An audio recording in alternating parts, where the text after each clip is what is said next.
इस वीडियो में हम मेनली 3 चीज़ों को डिस्कस करेंगे कि अप्रेंटिसशिप प्रोग्राम कहीं आपके प्राइमरी गोल्स को भटका तो नहीं देगा। क्या ये एक एडवांटेज है आपके लिए या फिर एक डिसएडवांटेज। अगर आपने स्टाइपेंड प्रोग्राम ज्वाइन ही कर लिया है तो क्या फ्यूचर प्रोस्पेक्ट आपके लिए हो सकते हैं 1 साल के बाद।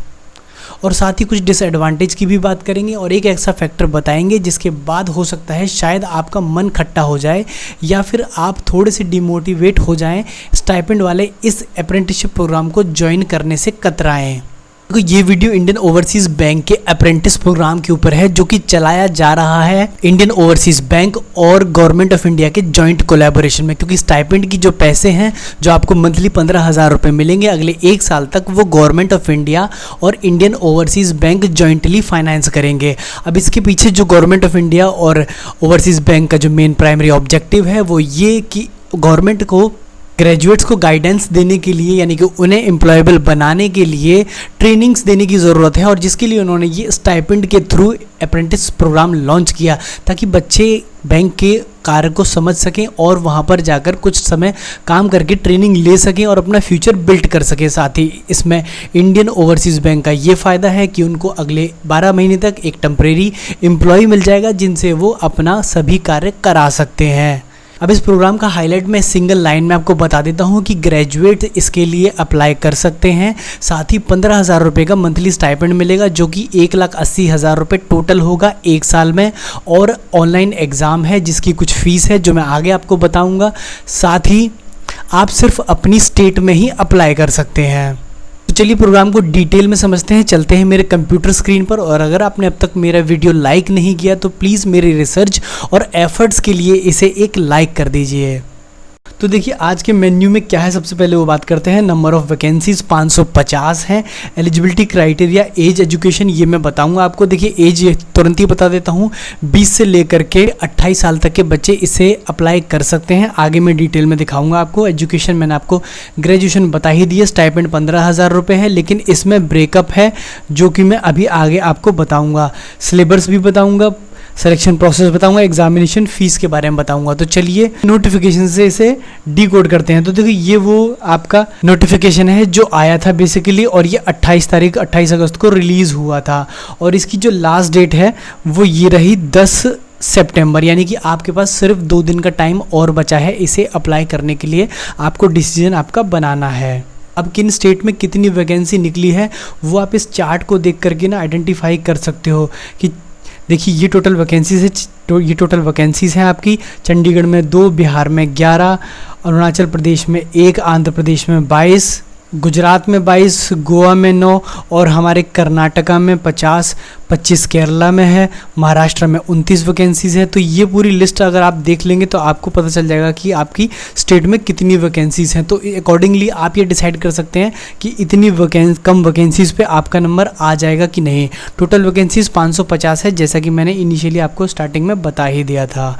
अब बात करते हैं एलिजिबिलिटी क्राइटेरिया की। तो इतनी सारी डिटेल्स पढ़ने से पहले मैं आपको सिंपली एक बात बता दूँ कि candidate who is applying for this job should be an Indian citizen. उसके अलावा नेपाल और भूटान को भी इंक्लूड किया है, बट हम चलो उससे हमारा वो मैटर नहीं है। अब हम मेन एलिजिबिलिटी क्राइटेरिया यानी कि एज एंड ऑल दीज की बात करते हैं। तो देखो अगर मैं एजुकेशन की बात करूं तो डिग्री ग्रेजुएट, सिंपली ग्रेजुएट किसी भी यूनिवर्सिटी से चलेगा, और ये ग्रेजुएशन ना 2020 से लेकर के 24 तक के बीच में कंप्लीट हुआ होना चाहिए। अब एज क्राइटेरिया की अगर बात करें तो 20 से लेकर के 28 तक इसकी एज लिमिट है। कुछ रिलैक्सेशन है वो ST SC के लिए, वो आप आराम से पढ़ लीजिएगा ये सारे। अब बात करते हैं एग्ज़ाम सिलेबस क्या रहेगा। तो देखो जर्नल फाइनेंशियल अवेयरनेस यानी कि थोड़ा बहुत फाइनेंस के बारे में पूछा जा सकता है। इसके अलावा इंग्लिश रहेगा, उसके बाद क्वांटिटेटिव एप्टीट्यूड और रीजनिंग रहेगी। ठीक है, ये दोनों आप वैसे भी जनरली जब कोई बैंक का एग्ज़ाम देने जाते हैं तो आप प्रिपेयर करते हैं। कंप्यूटर एंड सब्जेक्ट नॉलेज भी रहेगी। तो देखिए ये मार्क्स कैलकुलेशन है, टोटल मार्क्स 100 है, और इसी के बेस पर डिसाइड होगा कि आप इंटर्नशिप ज्वाइन करेंगे कि नहीं मेनली। इसके बाद आपका दूसरा राउंड हो सकता है लोकल लैंग्वेज का। इन केस अगर आप 10th और 12th में सब्जेक्ट आपकी लोकल लैंग्वेज नहीं रही है तो अब जो एक मेन इंपॉर्टेंट टॉपिक है वो है स्टाइपेंड। तो स्टाइपेंड कितना मिलेगा, तो देखो मेट्रो सिटीज़ में 15,000 रुपये मिलेगा। तो अब आप मुझसे पूछेंगे कि सर मेट्रो सिटीज़ कौन सी होती है, तो देखो अभी आपकी स्क्रीन पर दिख रही है मुंबई, कोलकाता, चेन्नई, बेंगलुरु, हैदराबाद, अहमदाबाद, पुणे, सूरत, जयपुर, कानपुर, विशाखापट्टनम, लखनऊ, ये सारी मेट्रो सिटीज़ हैं। तो जैसे ही आप जा कर के गूगल पे सर्च करेंगे which are the metro cities और what are the Indian metro cities, तो आपको तुरंत ही मिल जाएगा कि कौन कौन सी मेट्रो सिटीज़ हैं। अब दूसरा आता है अर्बन। तो अर्बन में ये सिर्फ 12,000 ऑफ़र करते हैं और सेमी अर्बन या रूरल में 10,000 रुपये ऑफ़र किए जाते हैं। तो मतलब स्टाइपेंड तो थोड़ा मुझे यहाँ पे कम लगा, बिकॉज आप कहीं भी रहें अपनी डिस्ट्रिक्ट से बाहर ही होंगे। अगर इनकेस आप अपनी डिस्ट्रिक्ट में जॉब नहीं पाते हैं तो आपको रहना, खाना, कन्वेंस और दूसरी बेसिक नीड्स को पूरा करने के लिए पैसे खर्चने पड़ेंगे, और ये पैसा लगभग 10,000 के आसपास खर्च हो जाएगा। तो अगर आप 5,000 रुपये बचा लेते हैं तो कोई बहुत बड़ा स्टाइपेंड नहीं बचा लेते हैं, अमाउंट नहीं बचा लेते हैं। तो बेसिकली इसका पर्पस ट्रेनिंग सा ही दिखाई पड़ता है।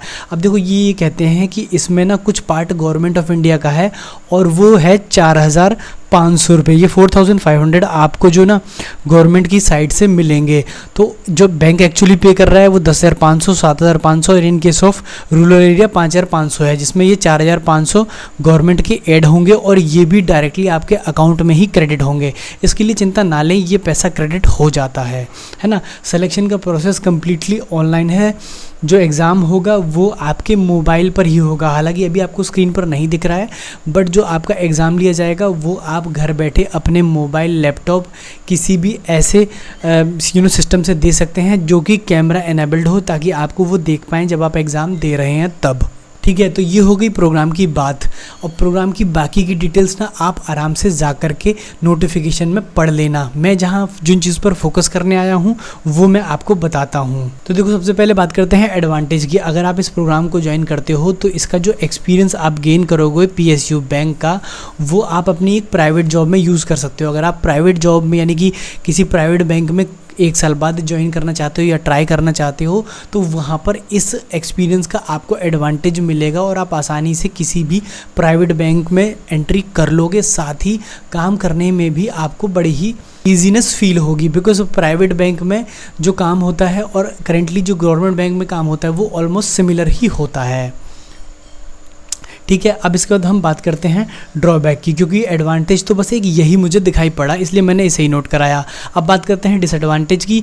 तो भैया देखो लेस स्टाइपेंड है ऑब्वियसली, जैसा कि हमने देखा स्टाइपेंड काफ़ी कम अमाउंट में, मेट्रो सिटी अगर ना हो तो ये लगभग आपको 12,000 रुपये ही पड़ता है। तो देखो ऐसे में क्या है, कुछ जो आपके एक्सपेंसेस होते हैं वो ऑलमोस्ट सैलरी के बराबर ही हो जाएंगे और 1 साल के लिए आप आउट ऑफ स्टडी हो जाएंगे। ये ना एक बड़ा इंपॉर्टेंट टॉपिक है यार। जैसे मोस्टली वही लोग इस बैंक के स्टाइपेंड प्रोग्राम को ज्वाइन करेंगे जो कि ना बैंकिंग तैयारी कर रहे हैं या बैंक में इंटरेस्टेड है ना। तो जो लोग बैंक में इंटरेस्टेड हैं और वो इसे ज्वाइन कर लेते हैं तो वो 1 साल के लिए देखो पढ़ाई तो अपनी नहीं कर पाएंगे, ना वो RRB की तैयारी कर पाएंगे, ना वो बैंक PO की, ना वो अपना IBPS का एग्ज़ाम दे पाएंगे या SBI का क्लरिकल दे पाएंगे। इसका रीज़न ये है कि आप इतने बिजी हो जाओगे कि आपको स्टडीज़ के लिए टाइम नहीं मिलेगा। आप अपनी सिटी से बाहर होंगे, डिस्ट्रिक्ट से बाहर होंगे, तो ऑब्वियसली घर वाला माहौल नहीं है तो स्टडी भी नहीं हो पाएगी। साथ ही अपना मोस्टली टाइम आप ऑफिस को दे रहे हो, बैंक के काम को दे रहे हो,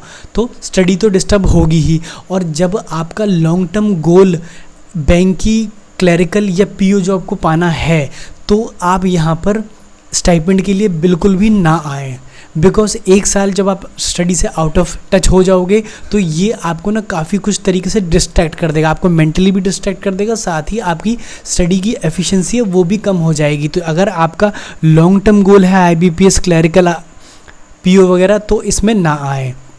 अब बात करते हैं अनएम्प्लॉयमेंट आफ्टर 1 ईयर। देखो सीधी सी बात है, तुम कितना भी कह लो कि तुमने एक्सपीरियंस गेन कर लिया है, बट 1 साल बाद तुम अनएम्प्लॉयड हो गए हो और अब तुम इस स्टाइपेंड वाले प्रोग्राम को दोबारा कभी ज्वाइन नहीं कर सकते, क्योंकि ये स्टाइपेंड प्रोग्राम पूरे जीवन काल में सिर्फ एक ही बार मिलेगा। जो सबसे ख़राब बात मुझे लगी इस प्रोग्राम के बारे में है वो है इसका फ़ीस। ये देखिए 944 रुपीज़ आपको इसके लिए फ़ीस जमा करनी है। मतलब कितना बड़ा अमाउंट है आप समझ सकते हैं।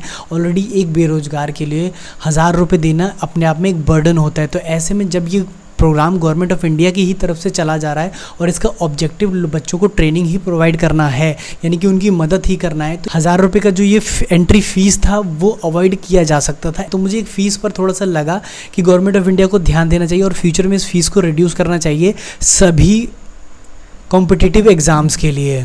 तो मेरा एक्सपेक्टेशन है कि इस वीडियो को देखने के बाद आपको ये तो क्लैरिटी मिल ही गई होगी कि क्या आपको ये स्टाइपेंड वाला प्रोग्राम ज्वाइन करना चाहिए कि नहीं। अगर वीडियो अच्छा लगा हो तो इसे लाइक कर देना, चैनल को सब्सक्राइब कर लेना। तब तक के लिए थैंक यू सो मच।